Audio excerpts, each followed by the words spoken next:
will show you how to make pawid. Ito yung local product na napili ko. Isa ito sa mga pangunahing produkto ng Barangay Bagumbayan, Roxas, Palawan.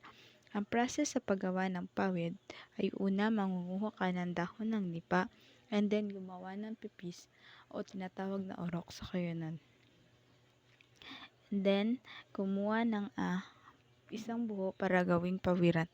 Para makumpleto ang kinakailangan sa paggawa ng pawid, kumuha ng 3 pirasong dahon at pagsama-samahin ito gamit ang pantahing na tinatawag na pipis. At gawin lang ito ng paulit-ulit hanggang sa makumpleto na ang isang pawid.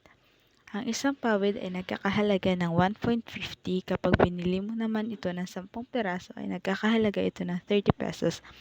Ang 100 naman ito ay nagkakahalaga ng 700 pesos. Madalas idinideliver ang nipa sa Barangay Kalandagan, Araceli, Palawan at Cuyo, Palawan.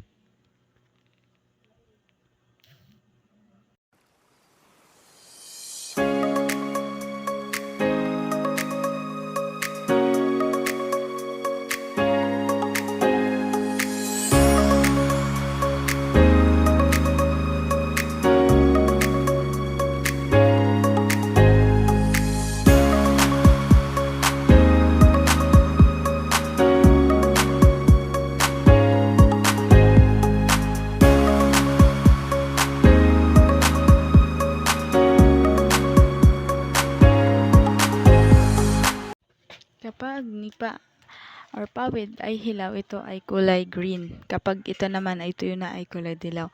Nakadepende rin sa pinagtataniman or kung gaano kalinis ang laki ng kanyang dahon. And kadalasang makikita ang nipa na ginagamit sa mga bahay kubo and cottage. Yan lamang po. Thank you.